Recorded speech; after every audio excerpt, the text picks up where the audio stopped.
The Joe Rogan Experience. Train by day, Joe Rogan Podcast by night, all day. That's the sort of thing Jocko pushes, and you too, to a large degree. Because young men, they're clamoring for disciplined responsibility, weirdly enough. And you can't offer that if you think that all male activity is just toxic masculinity, But you're wise enough to know that's not true. And so I saw Jocko last night, by the way, so that was last night or the night before. So that was quite fun. There's a thing that men need. They need difficult tasks, and they need to know that they can overcome difficult tasks. And through that, you develop your human potential. You develop what you're capable of doing. And if you don't encounter those things in life, you remain feeble. And you may... Fetal even. Yeah, and very, not just immature, but insecure. Well, and not just insecure, but insecure, then bitter, then resentful, then dangerous. Yes. Right. Yeah. The alternative, like weak, insecure, bitter men are not harmless. No. Quite the contrary. And they try to damage people. Oh, yeah. Yeah, and they try to damage people oftentimes because in comparison to those people they're trying to damage, they feel they come up short. They don't like it. They don't like the feeling. And they try to destroy the thing that makes them feel bad. That's Cain and Abel. Yeah. And it's so interesting because in the biblical story, that's the first story about human beings, right? Because Adam and Eve are made by God. They don't count. The first two human beings are fratricidal brothers engaged in a war of envy that degenerates into the flood and the Tower of Babel. It's stunning. It's stunning. It's so relatable. I mean, if you are a person that, strives to work hard and accomplish things and you have grand ambitions, you will find so many people that try to destroy that. Yeah, but I mean, what's your life like when you go out in public? People are friendly. How often? Mostly. 99%, more than 99%. Right. But I'm friendly. Yeah, I know, but still, it's remarkable, right? Yeah. I mean, because you're an axis of contention online, but I mean, you're very good at handling people. I've watched how you treat people, but it is the case that when you go out in public, I mean, how many bad encounters have you had with people in public? Very few. Very, very few. Right. Yeah. Well, that's the same with me, And but it's also like when I'm in public doing my things, I mean, either in What public, if you're just walking around on the street, though? People are friendly. Yeah. And I suspect that's true wherever you go. Yes. Yeah. So it's so interesting, because there are people who are motivated, at least in part and sometimes almost completely, by envy. But most people aren't like that. And even the people who are like that mostly aren't like that 100%. Right. That's the thing, right? Is that people are different depending upon the circumstances. And I think most of the people that you even interact with negatively online, if you choose to interact with them at all, but most of the people that will post things negatively about you online, if you could be alone with them and have a conversation with them, just a one-on-one conversation where you could find common ground. Oh, most student activists, if you went to their parents' house for dinner with them, you'd think, well, that kid's like 85% like every other kid. Yeah. That's a good way of thinking about it too, because if you don't understand this, you get conspiratorial.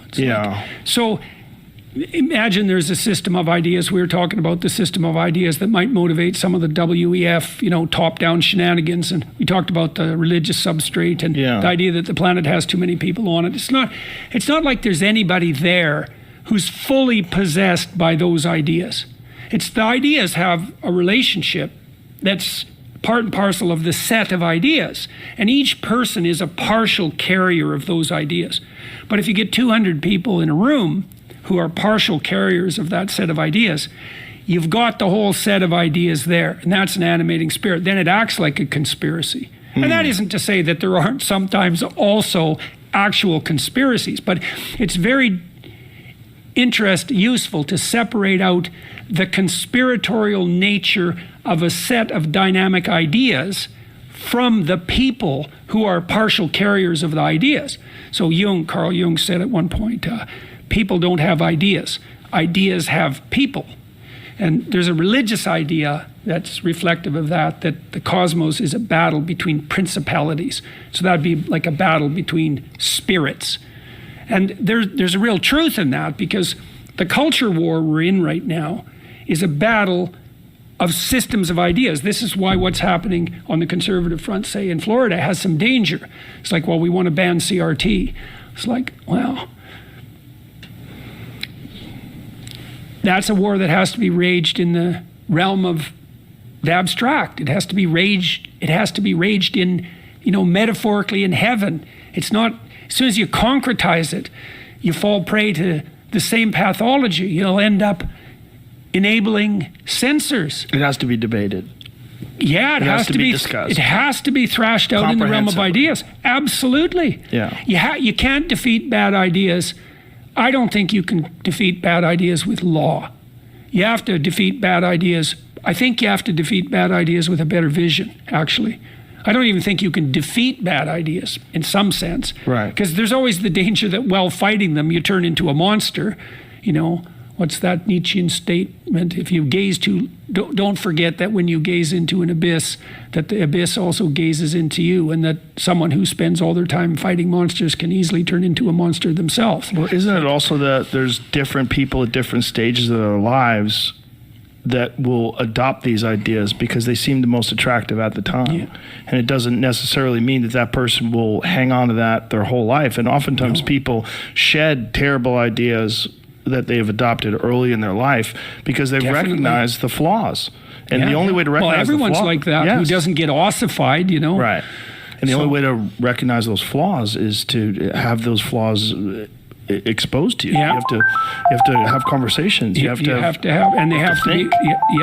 be honest conversations. And you have to have the ability to analyze them. Yeah, well, what happens, when you have an honest conversation that's engrossing is that you're actually optimizing abstract death. So, maybe your head's full of stupid ideas. Why are they stupid? You go act them out and you die. So that's why they're stupid, or you suffer. And so what you hope happens is you can kill off those ideas before they possess you to the point where you act them out. So what do? You go test them in conversation. And hopefully, you and I, we've been talking all day, and hopefully the consequence of that is that we both come away from this discussion somewhat less stupid and blind than we were. And the reason that happened is because each of us have let go of some presumptions that were tyrannical, not enough to, if you lose your whole system of belief, it just takes you out, you're in the desert. But you can do that optimally. So just the right amount of you is dying. Then you have to do that to sustain your life.